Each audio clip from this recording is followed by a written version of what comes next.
Selamat datang kembali di perjalanan menjelajahi sisi dunia yang jarang tersorot. Kali ini kita menuju atap dunia. Tibet tersembunyi di balik pegunungan megah wilayah ini bagaikan permata misterius yang belum banyak dijamah. Keindahannya yang sulit dijangkau memikat banyak penjelajah. Begitu tiba di Tibet, kita disambut gunung bersalju Danau Zamrud serta padang rumput luas yang menenangkan. Bahkan udara segarnya saja bisa membawa ketenangan batin. Namun daya tarik Tibet tak hanya soal alam. Tempat ini menyimpan kisah ganjil dari legenda Yeti tradisi poliandri hingga kebiasaan mengejutkan wanita yang harus tidur dengan 20 pria sebelum menikah. Mari kita telusuri 15 fakta paling aneh dan menarik tentang Tibet dan membuka tabir dunia mistis ini. Poliandri saat saudara berbagi istri. Tibet mungkin salah satu daerah langka di dunia yang masih mempertahankan tradisi poliandri di antara saudara laki-laki. Adat pernikahan yang unik ini diyakini berasal dari tujuan untuk mencegah sengketa tanah antar saudara setelah kematian orang tua. Di Tibet, seorang wanita bisa menikah dengan beberapa saudara laki-laki dari keluarga yang sama dan hidup bersama mereka. Di antara itu, kakak laki-laki tertua biasanya menjadi suami utama memegang hak keputusan dalam keluarga, dan semua saudara laki-laki bersama-sama merawat istri dan anak-anak hidup di bawah satu atap.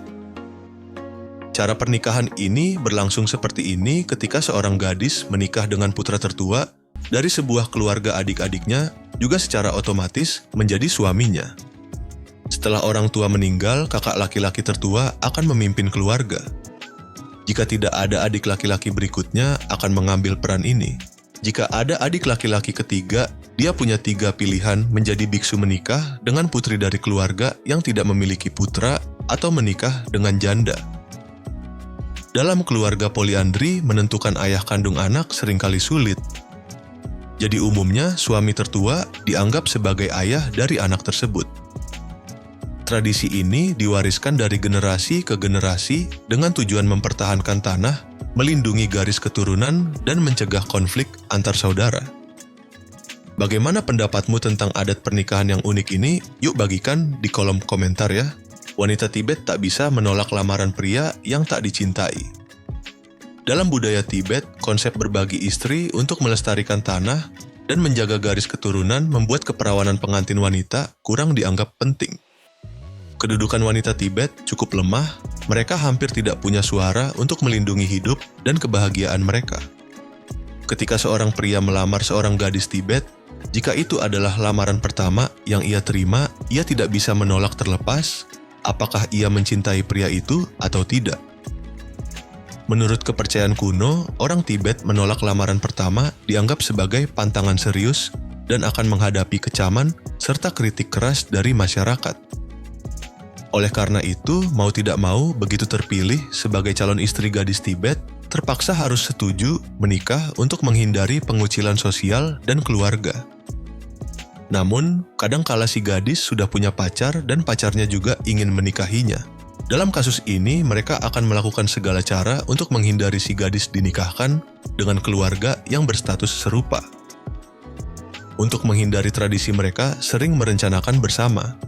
Si pria pura-pura pergi ke pasar atau mengunjungi kerabat lalu keluar. Pacar si gadis akan menyamar jadi orang jahat, tiba-tiba muncul dan berpura-pura melakukan hal buruk. Setelah itu, teman-teman si gadis akan muncul seperti orang lewat yang tidak sengaja menemukan mereka. Teman-teman ini kembali ke desa dan menceritakan kejadian malang itu kepada semua orang, dan akhirnya pasangan itu disetujui untuk menikah. Unik sekali ya triknya, wanita harus tidur dengan 20 pria sebelum menikah. Di banyak budaya, menjaga keperawanan sebelum menikah sangat dihargai. Namun di beberapa tempat, wanita justru didorong untuk memiliki pengalaman seksual dengan banyak pria sebelum menjadi pengantin. Adat pernikahan yang aneh ini ada di Tibet, sebuah wilayah yang terkenal dengan tradisi Buddha dan pemandangan alamnya yang menakjubkan. Karena tujuan utama pria Tibet menikah adalah untuk mempertahankan garis keturunan dan menghindari pembagian harta keperawanan wanita, tidak lagi menjadi faktor penting. Orang Tibet percaya bahwa menikah dengan perawan akan membawa nasib buruk dan bencana bagi keluarga. Oleh karena itu, wanita harus berhubungan dengan setidaknya 20 pria agar memenuhi syarat menikah dan harus meyakinkan mereka untuk melakukannya. Orang Tibet percaya bahwa seorang wanita harus berhubungan dengan setidaknya 20 pria baru dianggap menarik. Ini juga diyakini membantu wanita mengumpulkan pengalaman sebelum menikah. Kedengarannya mudah, tapi kenyataannya sangat sulit. Tibet adalah wilayah pegunungan terpencil dengan kondisi hidup yang keras. Bagi wanita untuk mencari 20 pria demi mengumpulkan pengalaman adalah tantangan besar. Apalagi sebagian besar pria menikah sejak sangat muda, sehingga sangat sulit bagi mereka untuk menginap dengan wanita asing setelah menikah. Ini membuat banyak wanita yang ingin memenuhi syarat pernikahan harus berkeliling mencari pria untuk membantu. Mereka harus mendapatkan bukti fisik untuk membuktikan bahwa mereka telah berhubungan seks dengan pria tersebut. Hanya setelah membuktikan telah berhubungan dengan 20 pria, mereka diizinkan menikah.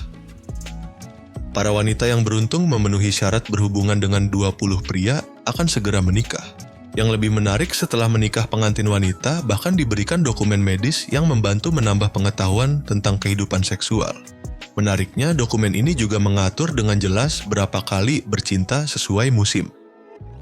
Misalnya di musim dingin 2 hingga 3 kali sehari, musim gugur 2 kali sehari, musim panas 1 kali sehari sudah cukup.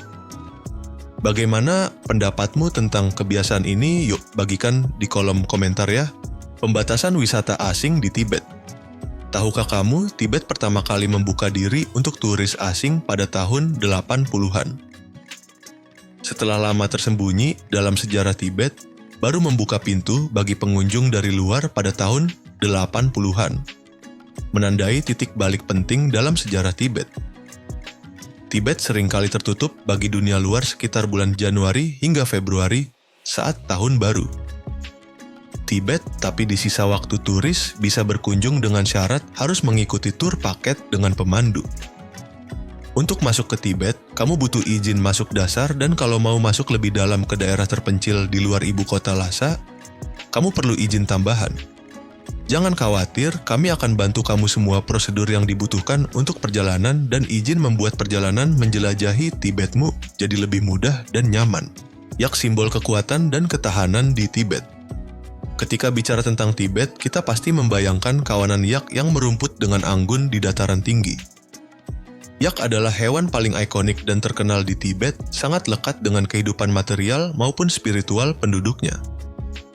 Yak dijuluki raksasa dataran tinggi, dengan tinggi rata-rata mencapai 2 meter dan berat hingga 1 ton. Bulu tebal panjang dan kuku yang kuat membantu mereka beradaptasi sempurna dengan lingkungan Tibet yang keras yang khas dengan cuaca dingin ekstrem dan medan terjal. Yak adalah sumber daya esensial yang tak tergantikan bagi penduduk setempat. Dengan kekuatan luar biasa, mereka membajak sawah, mengangkut barang di jalanan yang bergelombang, memainkan peran penting dalam kehidupan. Daging yak adalah sumber protein melimpah, sementara susu yak yang kental dan gurih digunakan untuk membuat teh, mentega yogurt, dan produk susu lainnya. Bulu yak yang lembut, kuat, dan hangat digunakan untuk menenun kain, membuat karpet, dan tenda. Bahkan tulang dan tanduk yak diolah menjadi perhiasan atau peralatan rumah tangga.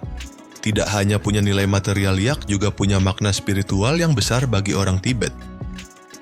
Yak melambangkan kekuatan, ketahanan, dan keberanian dalam menghadapi kesulitan.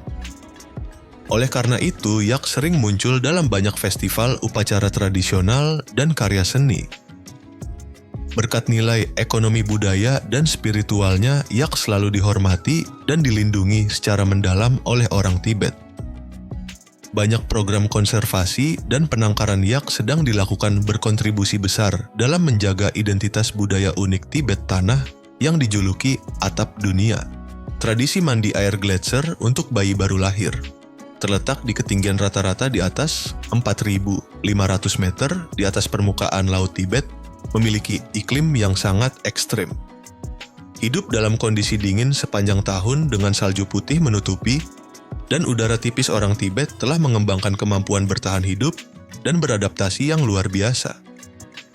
Salah satu ritual tradisional yang unik dan mungkin mengejutkan yang menunjukkan ketahanan ini adalah adat mandi air gletser untuk bayi baru lahir. Ketika seorang bayi berusia genap 1 tahun, seorang wanita terpercaya di desa akan membawa bayi itu ke mata air yang mengalir dari gletser yang mencair. Di sana, bayi akan direndam dalam air dingin sekitar 1 menit, hanya memperlihatkan bagian kepala di atas permukaan air, lalu dibungkus handuk dan dikenakan pakaian hangat. Ini bukan hanya ritual mandi biasa, tapi juga ujian vitalitas dan kekuatan fisik anak. Jika bayi berhasil melewati tantangan dingin ini, ia dianggap sebagai makhluk yang kuat, yang bisa bertahan hidup dengan baik di lingkungan Tibet yang keras. Sebaliknya, jika bayi terlihat pucat dan lemah dalam air, keluarga percaya bahwa mereka harus bersiap untuk kemungkinan terburuk karena anak itu dianggap tidak berhasil melewati ujian hidup mati ini. Ritual mandi air gletser menunjukkan kemampuan bertahan hidup yang kuat dan adaptasi yang luar biasa dari orang Tibet terhadap lingkungan yang ekstrim. Anak-anak yang berhasil melewati tantangan berat ini akan tumbuh besar untuk terus melestarikan identitas dan budaya Tibet. Adat pemakaman paling mengejutkan di dunia pemakaman langit. Pemakaman langit, atau yang juga disebut pemakaman di atas langit, adalah salah satu adat pemakaman paling unik dan terkadang mengejutkan di dunia yang banyak dilakukan di wilayah Tibet. Ritual ini tidak mengubur jenazah di dalam tanah, melainkan meletakkan jenazah di puncak gunung tinggi agar dimakan burung hering. Pemakaman langit punya 2 bentuk dasar dan resmi. Para nomaden atau penduduk desa di daerah terpencil sering menggunakan bentuk dasar, meletakkan jenazah di gunung dan membiarkan burung hering menemukannya secara alami. Untuk proses yang lebih resmi, para lama akan berdoa untuk orang yang telah meninggal dan jenazah diletakkan dalam posisi duduk selama 24 jam. Setelah itu, jenazah dicuci bersih, dibungkus kain putih, dan tulang punggungnya dipatahkan agar mudah diangkut. Jenazah biasanya digendong oleh kerabat atau teman dekat. Rombongan pemakaman dimulai di pagi hari. Anggota keluarga menjaga jarak tertentu, mengikuti jenazah bersama-sama berdoa, dan memainkan musik duka. Setibanya di tempat pemakaman, jenazah diletakkan di atas batu dan para ahli pemakaman yang disebut Rojapa akan membakar cabang juniper untuk menciptakan aroma yang menarik burung hering. Setelah itu, mereka menggunakan pisau tajam untuk membedah jenazah dari rambut hingga organ dalam dan anggota tubuh, lalu melemparkannya kepada burung hering yang kelaparan. Sisa-sisa tulang dihancurkan dan dicampur dengan tepung jelai agar burung hering lebih mudah memakannya.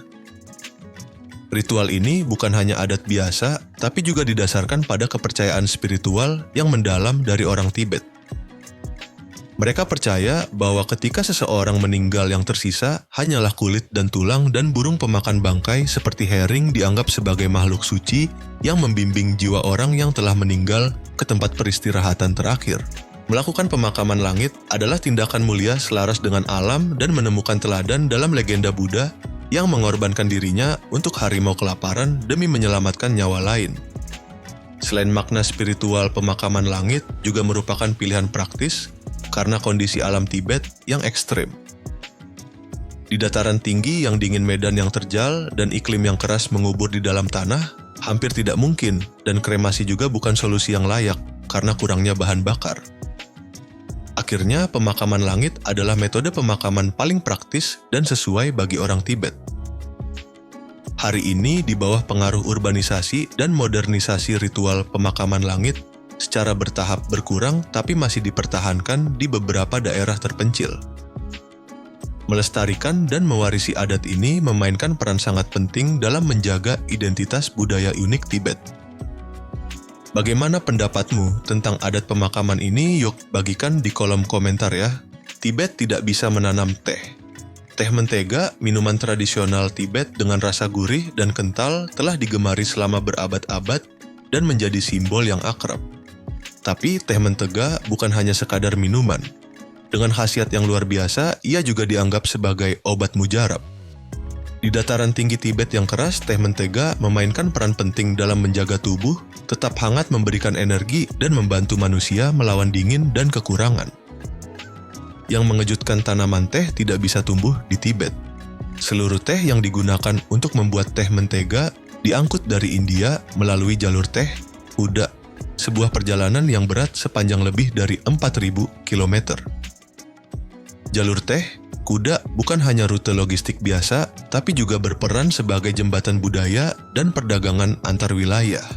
Meski melewati banyak pasang surut, sejarah jalur ini selalu punya arti penting dalam kehidupan orang Tibet, melambangkan keberanian ketahanan dan semangat perdagangan. Hari ini, dengan perkembangan transportasi teh tidak lagi diangkut melalui jalur teh kuda. Namun jalur ini masih dilestarikan sebagai warisan budaya yang berharga, menyimpan kisah-kisah tentang rombongan kuda yang mengangkut teh melintasi medan terjal dan masih menjadi tempat menarik yang menarik wisatawan. Tanah kelahiran Yeti, legenda manusia salju. Tibet telah lama dikaitkan dengan suasana misterius dan legenda menarik tentang makhluk tak dikenal bernama Yeti. Yeti atau manusia salju adalah makhluk raksasa mirip kera yang diyakini telah hidup di suatu tempat di Himalaya selama berabad-abad, memancing rasa ingin tahu manusia. Di Tibet, banyak jejak terkait Yeti telah ditemukan, termasuk jejak kaki raksasa di salju sampel bulu tebal dan panjang, bahkan ada jenazah yang diawetkan dalam es. Namun, tidak ada bukti yang jelas dan keberadaan Yeti belum pernah dibuktikan secara ilmiah. Meskipun begitu, kepercayaan akan Yeti masih sangat kuat. Terutama penduduk lokal Tibet saling bercerita tentang melihat Yeti dengan mata kepala sendiri dan menegaskan bahwa mereka benar-benar hidup di suatu tempat di Himalaya. Hingga kini, banyak ekspedisi telah diselenggarakan untuk mencari Yeti, tapi belum mencapai hasil konkret. Legenda manusia salju masih menjadi misteri, terus membangkitkan imajinasi dan semangat eksplorasi manusia. Mungkin Yeti hanya makhluk dalam imajinasi manusia, bagian dari cerita rakyat yang diwariskan dari mulut ke mulut selama berabad-abad. Tapi, di saat yang sama tidak bisa dipungkiri kemungkinan mereka benar-benar ada di suatu tempat di alam liar dan misterius Tibet. Terlepas dari kenyataan apapun Tibet, tanah yang merangkul alam yang megah dan misterius, tetap menjadi destinasi menarik, tak henti-hentinya menarik para penjelajah dan wisatawan bersama legenda Yeti. Bagi mereka yang ingin memecahkan misteri alam Tibet, selalu menjadi wilayah yang penuh tantangan dan kegembiraan. Lhasa, kota suci dengan istana Potala yang misterius. Ibu kota Lhasa di daerah otonomi Tibet, Tiongkok, adalah kota yang menyimpan nilai budaya dan warisan yang kaya. Berperan sebagai pusat politik, ekonomi, dan spiritual, Lhasa menarik wisatawan dengan situs-situs bersejarahnya yang kental dengan pengaruh Buddha yang mendalam. Di antara itu, Istana Potala adalah simbol Tibet di Lhasa dan merupakan mahakarya arsitektur yang unik. Tempat ini telah digunakan sebagai istana musim dingin Dalai Lama selama 13 abad. Terdiri dari dua bangunan utama, Istana Putih dan Istana Merah. Di dalamnya ada lebih dari 1.000 ruangan penuh dengan lukisan dinding, karya seni makam, dan kapel. Setelah Dalai Lama mengasingkan diri, Istana Potala diakui UNESCO sebagai situs warisan budaya dunia sejak tahun 1994, berperan sebagai museum yang melestarikan sejarah dan budaya Tibet. Selama berabad-abad, tempat ini bukan hanya tempat tinggal pemimpin, tapi juga pusat pendidikan dan pelatihan para biksu Buddha. Selain Istana Potala, Lhasa juga terkenal dengan kuil Jokhang. Ini dianggap sebagai pusat spiritual, wilayah terus-menerus menarik peziarah Buddha dan wisatawan dari seluruh dunia berkat patung Buddha emas yang suci. Sesuai namanya Lhasa, yang berarti tanah para dewa, kota ini memiliki banyak kuil dan biara yang megah, menawarkan ruang yang tenang untuk meditasi dan kontemplasi. Bagi mereka yang tertarik dengan budaya Buddha, Lhasa adalah destinasi yang ideal. Di sini, kamu akan punya kesempatan untuk merasakan tidak hanya pemandangan alam yang megah, tapi juga kehidupan sederhana dan jujur penduduk lokal. Kamu mau mengunjungi tempat ini? Yuk, bagikan pendapatmu ya. Sumber air bersih untuk setengah populasi dunia. Tibet adalah wilayah penting yang menyediakan air tawar bagi hampir setengah populasi dunia. Fakta bahwa Tibet memiliki sumber air tawar terbesar ketiga di dunia setelah Kutub Utara dan Kutub Selatan adalah hal yang jarang diketahui.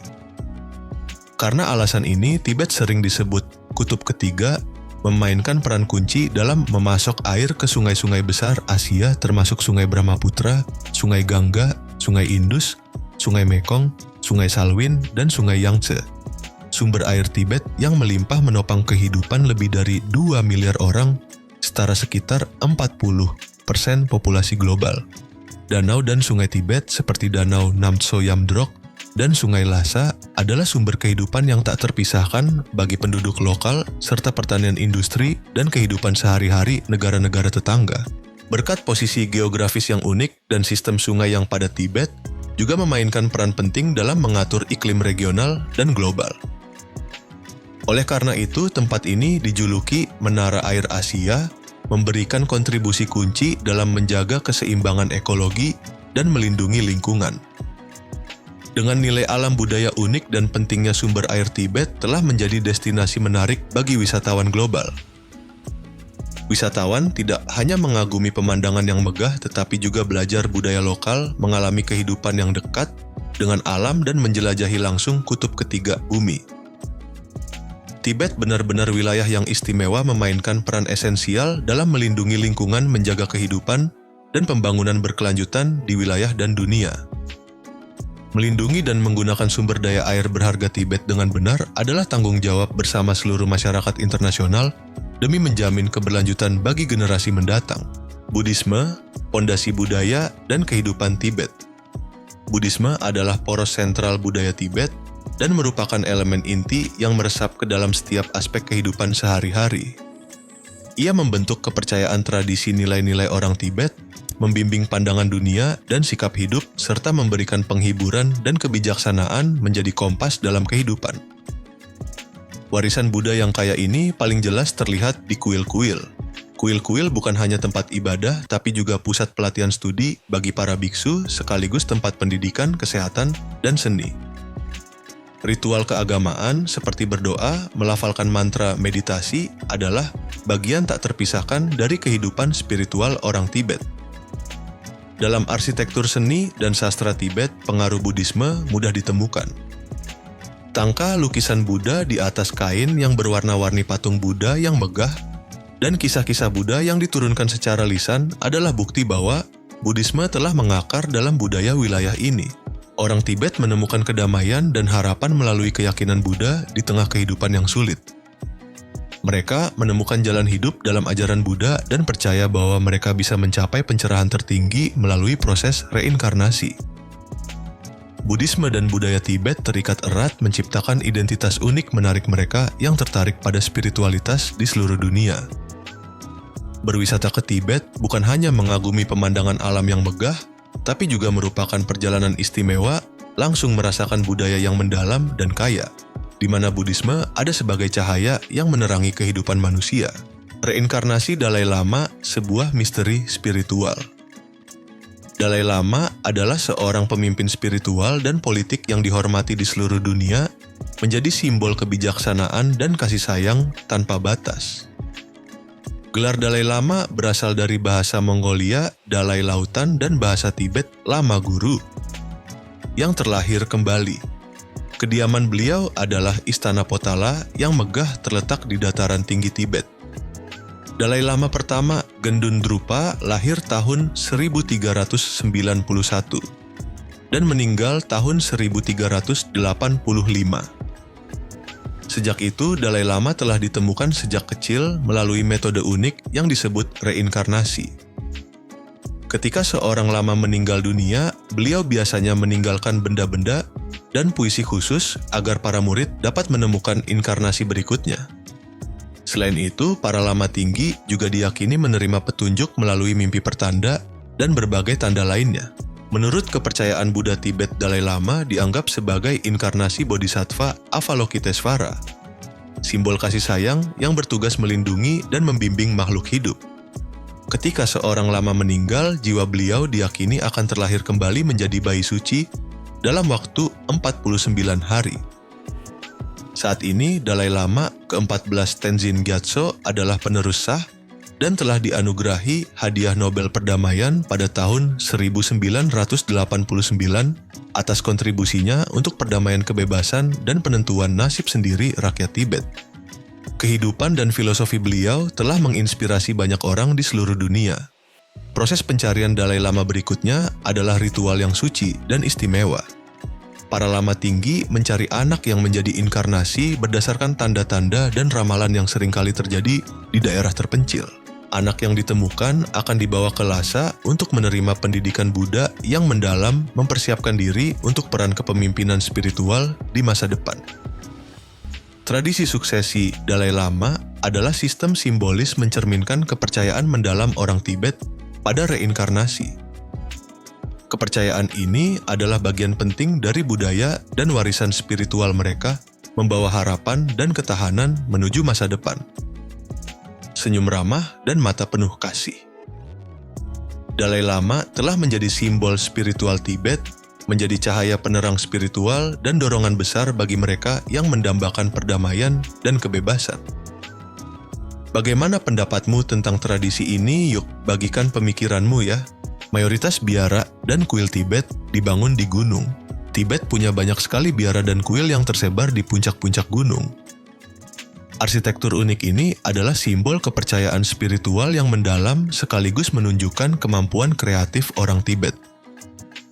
Kebanyakan biara dan kuil di Tibet dibangun di pegunungan tinggi. Ini adalah tradisi yang berasal dari kepercayaan bahwa gunung adalah tempat suci, tempat tinggal para dewa.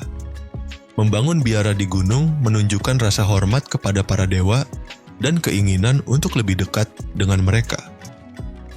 Selain itu, topografi dan lingkungan alam dataran tinggi Tibet juga sangat memengaruhi arsitektur biara. Karena iklim yang ekstrem dan medan yang terjal bangunan dibangun menggunakan bahan-bahan lokal seperti batu kayu dan tanah. Untuk menahan angin dingin dan cuaca keras, atapnya sering miring, dindingnya tebal, dan jendelanya kecil. Selain nilai arsitekturnya, biara-biara Tibet juga merupakan pusat keagamaan dan budaya bagi penduduk lokal. Di sini banyak ritual keagamaan, kegiatan pendidikan, dan festival tradisional berlangsung. Orang-orang datang ke kuil untuk berdoa dan menemukan kedamaian dalam jiwa mereka. Di atap dunia ini, biara dan kuil Tibet adalah bagian inti dari budaya dan dunia spiritual. Berkat arsitektur unik dan suasana sucinya, banyak orang datang ke sini untuk merasakan kedamaian batin. Jelai adalah makanan pokok orang Tibet. Jelai Tibet adalah tanaman pangan utama yang ditanam di dataran tinggi. Tibet memainkan peran sangat penting dalam kehidupan material dan spiritual penduduk lokal. Tanaman ini punya kemampuan adaptasi yang luar biasa, bisa tumbuh subur di iklim yang ekstrem, bertahan hidup di daerah pegunungan tinggi dari 3.000 hingga 5.000 meter di atas permukaan laut dengan kadar oksigen rendah, cuaca dingin, dan musim tanam yang pendek. Jelai Tibet sangat kaya protein, serat, vitamin, dan mineral penting, terutama tinggi kadar lisin, asam amino esensial yang tidak bisa diproduksi sendiri oleh tubuh. Jelai digunakan sebagai bahan utama untuk banyak makanan tradisional. Sampa dibuat dari tepung jelai sangrai tukpa, hidangan mie, balep roti tradisional Chang, bir lokal, dan segudang hidangan lainnya. Dalam budaya Tibet, jelai juga dianggap sebagai simbol kelimpahan keberuntungan dan umur panjang. Ia sering digunakan dalam ritual keagamaan dan festival tradisional membawa makna suci. Hari ini, pemerintah Tibet berusaha keras untuk melestarikan dan mengembangkan jelai ini. Banyak program penelitian dan pengembangan varietas baru, perbaikan metode tanam, dan peningkatan kualitas hidup petani sedang dijalankan demi menjamin sumber pangan yang aman dan berkelanjutan bagi penduduk lokal. Jelai Tibet bukan hanya makanan pokok, tapi juga simbol budaya dan spiritual yang mengakar dalam kehidupan orang Tibet. Sebagai bagian dari identitas khas dataran tinggi, tanaman pangan berharga ini adalah sumber kehidupan yang menghubungkan masa kini dan masa depan Tibet. Nah, begitulah kita barusan bersama-sama menjelajahi 15 fakta menarik tentang Tibet. Kamu mau langsung mengunjungi tempat ini? Apakah kamu tertarik dengan orang-orang dan budaya Tibet? Yuk bagikan pemikiranmu di kolom komentar ya. Terima kasih sudah menonton. Jangan lupa like, share, dan tekan tombol subscribe supaya tidak ketinggalan perjalanan menarik lainnya ke negara-negara unik di dunia. Sampai jumpa di video berikutnya.